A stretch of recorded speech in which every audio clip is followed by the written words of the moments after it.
The views and opinions expressed in the DILLIGAF podcast are those of the host alone and are not intended to express those of any other person, business, or entity. The DILLIGAF podcast is for entertainment only. These are my opinions and should not be interpreted as facts or advice. Think for yourself.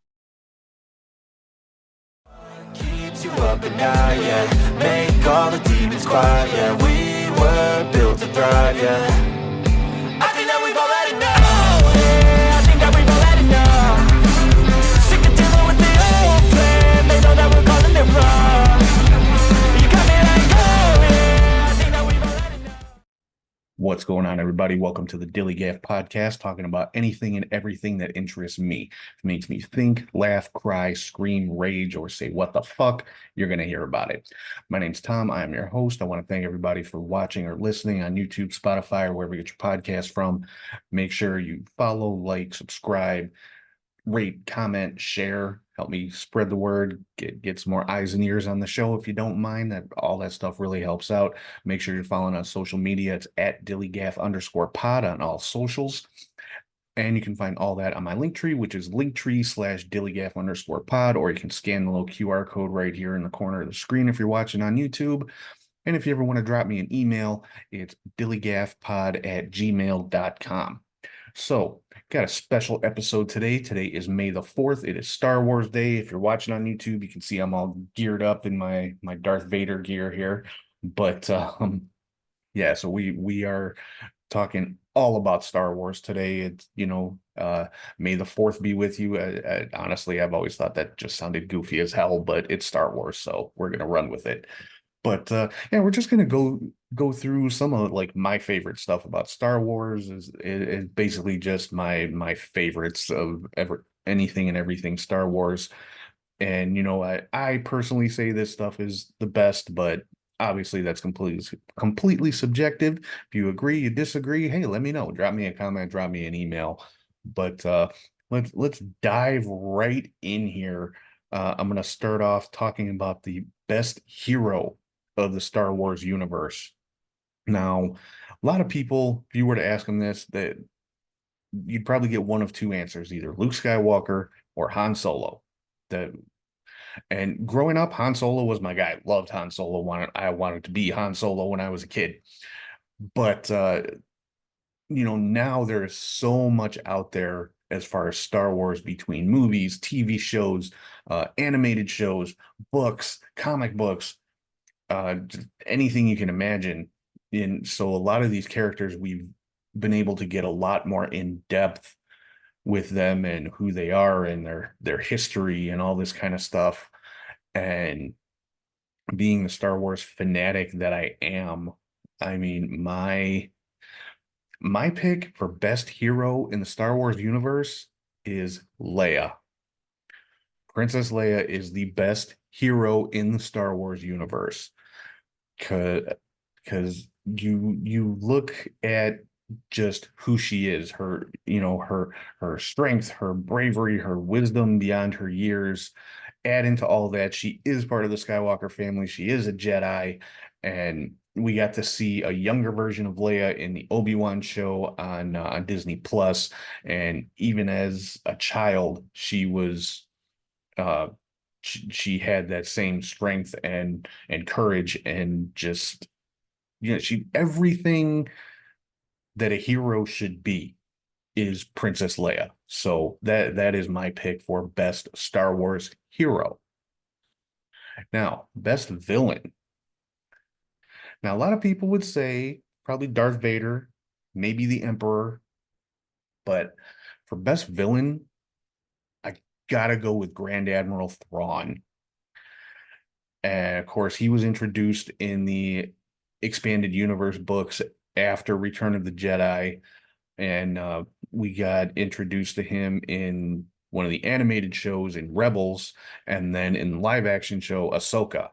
So we got to see just how evil and ruthless and genius this man is when it comes to war and battles and things like that. And he epitomizes everything of just what a villain is, because simply because he is so smart. He's always seems to be 2 steps ahead of the rebels all the time.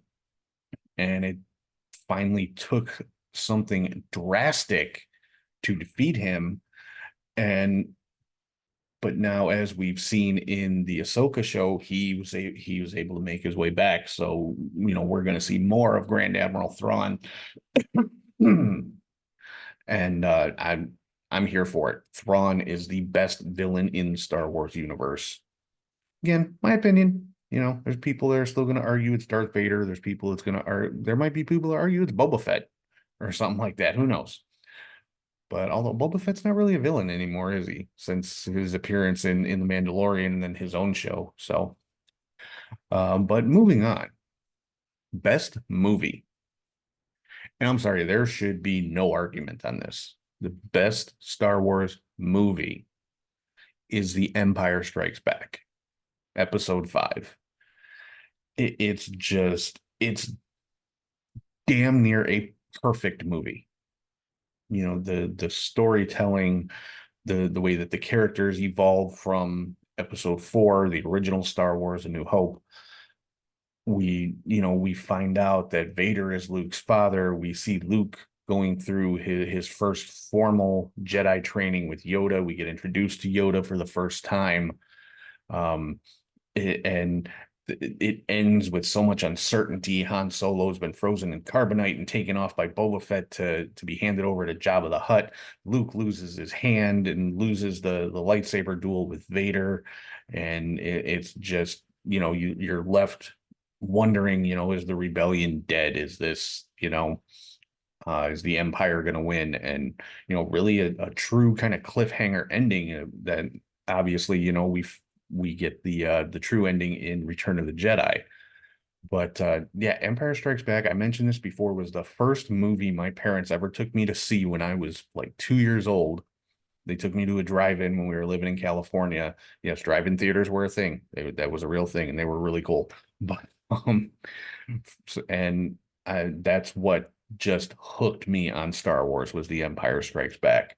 And still to this day, I have all of the original Star Wars toys, the action figures, the play sets. I don't have all of them, but I've got a pretty damn good lot of them. And talking about Empire, that's going to take us into our next category, I guess, which is best trilogy. There's 3 trilogies among the Star Wars movies. You have the original trilogy, A New Hope, The Empire Strikes Back, and Return of the Jedi. You have the prequel trilogy, which is Phantom Menace, Attack of the Clones, and Revenge of the Sith. Then you have the sequel trilogy, which is The Force Awakens, The Last Jedi, and The Rise of Skywalker. Now, I'm a fan of all of them. I like all of the movies. I like some better than others, obviously, but I don't sit here and criticize the prequel trilogy or the sequel trilogy that a lot of people do. It tells a complete story, of the Skywalker family from Anakin all the way through Rey. And but as far as what the best trilogy is, I have to go with the original. And when I say the original, I mean the original.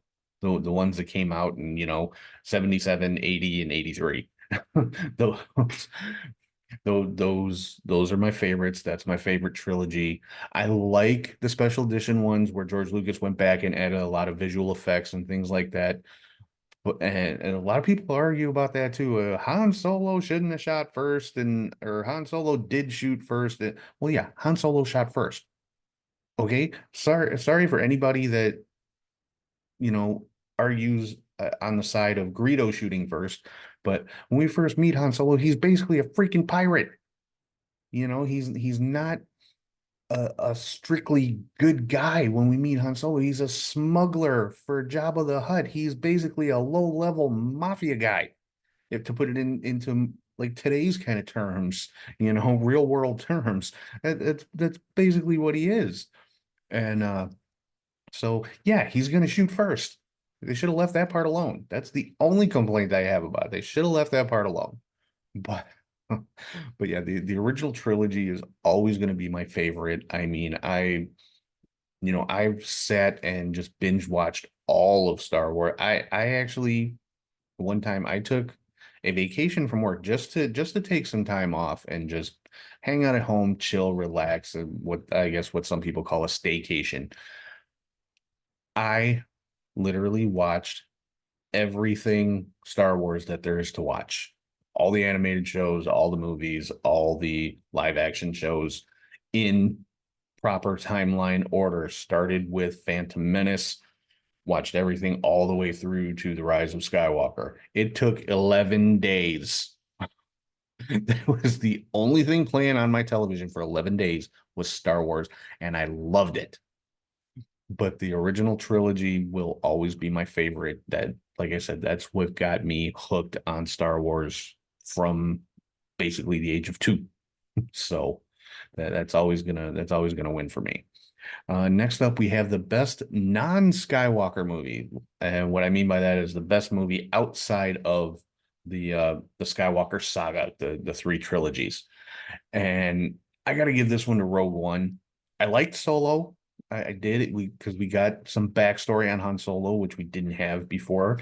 But Rogue One, it kind of fills in some gaps, gives us some information we didn't know in A New Hope.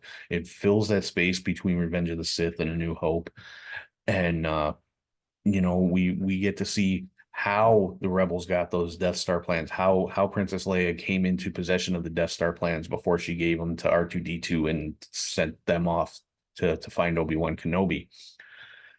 And so it just fills in that space, and then we get a badass scene with Darth Vader just destroying a group of rebel soldiers trying to recover those plans. And we get the little cameo of Princess Leia at the very end. Of course, it was CGI because let's face it, Leia wasn't 19 anymore when that movie was made.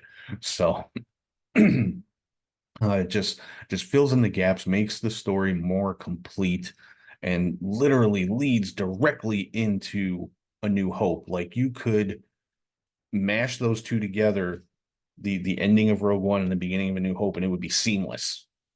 And that's probably one of the best things about it. It leads right into the beginning of A New Hope. Best animated show. Now, there may be some argument about this because the Star Wars animated shows are really, really good. But for me, the best one is Rebels. That, again, fills in some gaps between Revenge of the Sith and A New Hope, shows how the rebellion got started. And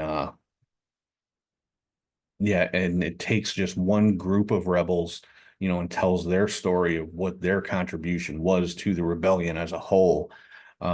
Just focused mainly on one planet, Lothal. And, that's obviously where we get Ezra Bridger. And then we get, we get a continuation of Ahsoka's story. And I'll be saying more about Ahsoka in a little bit. But Ahsoka, of course, Anakin Skywalker's Padawan from the Clone Wars animated show. So there's that connection there. It carries over. We get to see, where Ahsoka comes in as far as the rebellion goes. So Rebels, definitely my favorite Star Wars animated show. Live action shows. All of the Star Wars live action shows have been fantastic, in my opinion.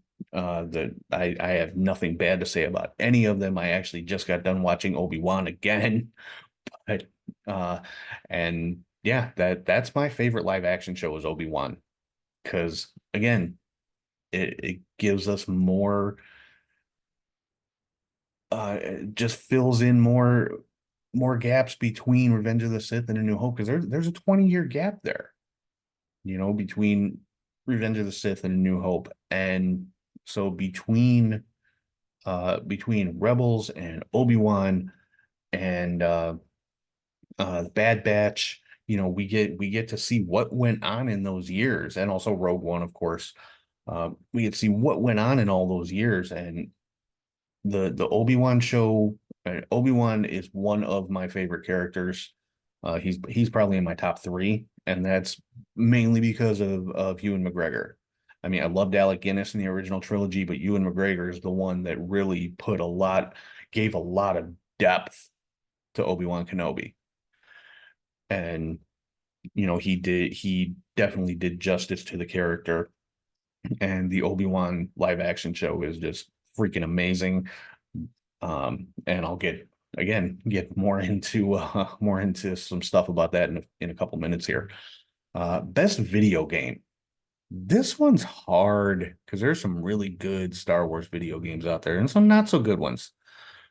But for me, my favorite, I gotta give honorable mention to Jedi Fallen Order, because I've played through that game so many times.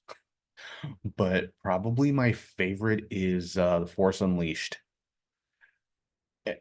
because it gives us kind of a behind the scenes story of Darth Vader training his own apprentice to try and take down Emperor Palpatine, which is honestly Sith tradition. The apprentice kills the master and then becomes the master and takes his own apprentice, and the cycle starts all over again. That's just kind of how the Sith works, and it's not a great business model, but it is what it is. But yeah, the Force Unleashed, Darth Vader basically finds the child of two Jedi. He kills the Jedi, takes the child as his apprentice to train him in secret, and this apprentice ends up being the one to start the rebellion at the behest of Vader to distract Palpatine from what Vader's doing. So Vader basically created his own undoing, or created the undoing of the Empire, unwittingly, I guess. But ow, that was my desk. But anyway, so it's a cool story, and it's just a fun video game. Force Unleashed 2, I liked a lot too, but the first one definitely wins as far as my favorite Star Wars video game. Now this one's hard. Best character.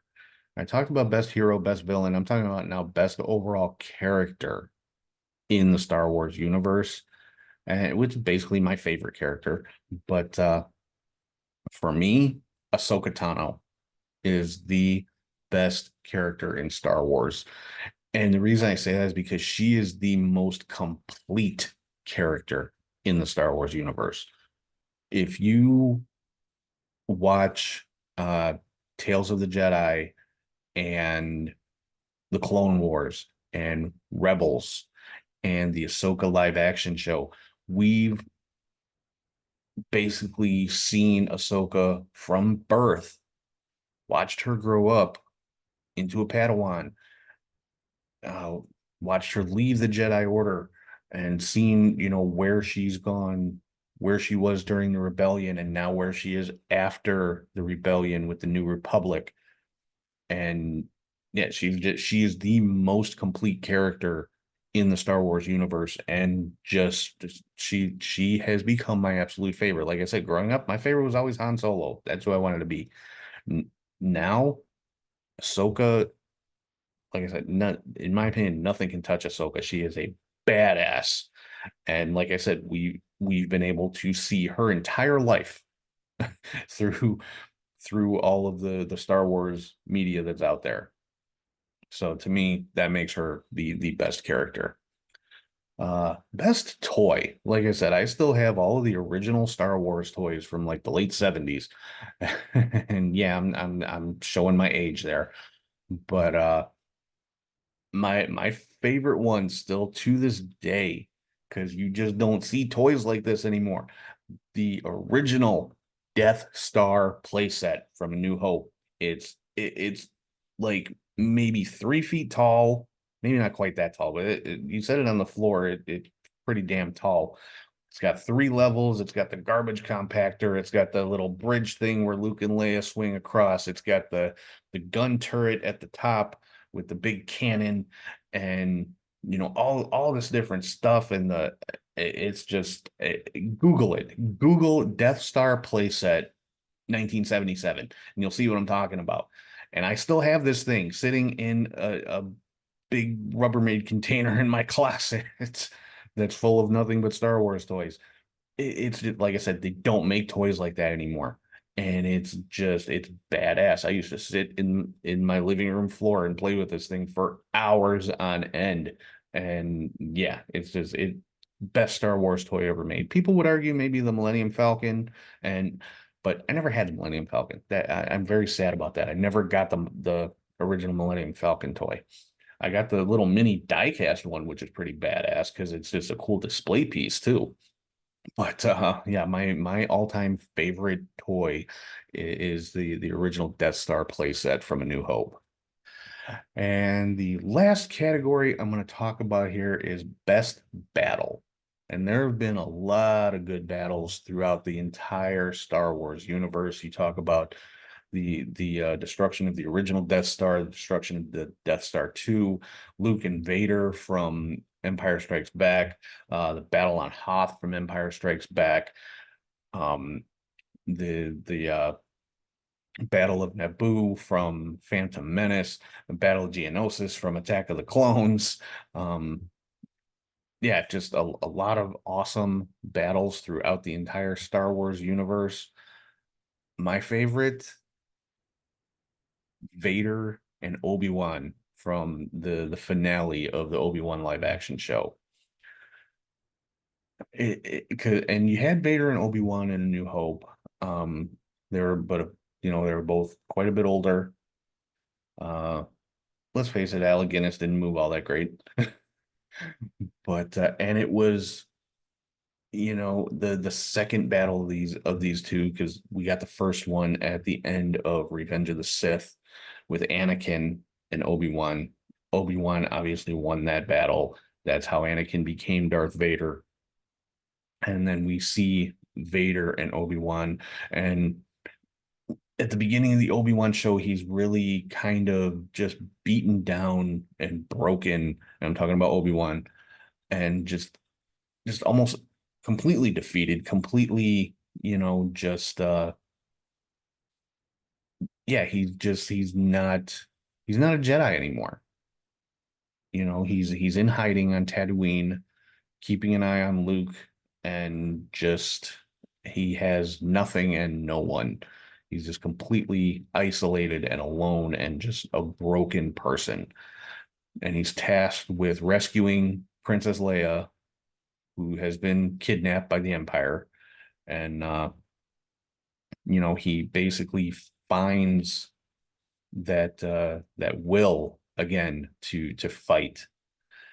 And the battle between him and Vader it's very, very emotional. You see after Obi-Wan strikes Vader in the helmet, and you see part of his face exposed, and Hayden Christensen actually came back to play Vader, which I thought was really cool. To get Hayden Christensen back into the Star Wars universe. But you see the burnt part of Hayden Christensen's face under the mask, and you just see Obi-Wan just break down, because this was his friend, his student, his apprentice, and somebody who he raised almost like a father from the age of like 10, and trained him to be a Jedi, and he fell to the dark side, and Obi-Wan feels that is his failure. And then you hear Vader say, you didn't kill Anakin, I did. And it's very, very powerful, very emotional, and just that to me, that is the best battle in Star Wars. Like, if if you get somebody who's never seen Star Wars, like, show me what it's all about. Show them that lightsaber duel. Like, this is Star Wars. Good versus evil, but there's still kind of a gray area there. Like, because Anakin or Obi-Wan still sees Anakin, but then Vader, basically saying Anakin's gone. And just, yeah, My all-time favorite Star Wars battle. So yeah, that's pretty much all I got. I just want to talk about Star Wars for a little while. So hopefully y'all are cool with that. But again, it's May the 4th. I'm gonna spend all day watching Star Wars after I get some more ink done on my arm. But yeah, I'm gonna spend the day watching Star Wars because it's May the 4th. It's Star Wars Day. There's some new stuff coming out on Disney Plus today. I'm gonna check that out. So hopefully all my Star Wars fans out there, y'all have a great day. Hope you're doing the same thing I am, binge watching some Star Wars stuff, and just yeah, again, May the 4th be with you. So I want to thank everybody for watching or listening on YouTube, Spotify, wherever you get your podcast from. Make sure you follow, like, subscribe, rate, comment, share. All that stuff helps out the show. I greatly appreciate it. Follow on social media. It's at DILLIGAF_pod on all the socials. And you can find everything on my link tree, which is linktree/DILLIGAF_pod, or scan the QR code right there in the corner of the screen if you're watching on YouTube. And if you ever want to drop me an email, it's dilligafpod@gmail.com. Let me know what your favorite Star Wars stuff is. What's your favorite movie? What's your favorite show? Who's your favorite character? Do you agree with me? Do you disagree with me? Why? Why not? Talk to me. Tell me something. Interact. Come on, y'all. But so yeah, hope y'all enjoyed the little Star Wars chat here. And yeah, I got to apologize. I haven't put a show out in a couple of weeks. I was supposed to do the show about one-hit wonders last week. I wasn't feeling the topic. I was like researching it. I'm like, just wasn't feeling it. So I just took the week off because I can do that. It's my show. But again, May the 4th be with you. Watch some Star Wars stuff today. Just enjoy it and don't complain about it. I mean, it's Star Wars. It's great. It's the best media franchise ever created, but not everybody's going to like everything. And that's okay. You don't have to be an asshole about it. And I'm going back to a previous show when I talked about toxic fandoms. Star Wars falls into that category. So just watch what you like. If you don't like Phantom Menace, don't watch it. If you don't like Rise of Skywalker, don't watch it. It's really that simple. But anyway, thank you again to everybody for checking out the show. And as always, if anyone has any issues with anything that I have said here today, ask yourself one question. Do I look like I give a fuck?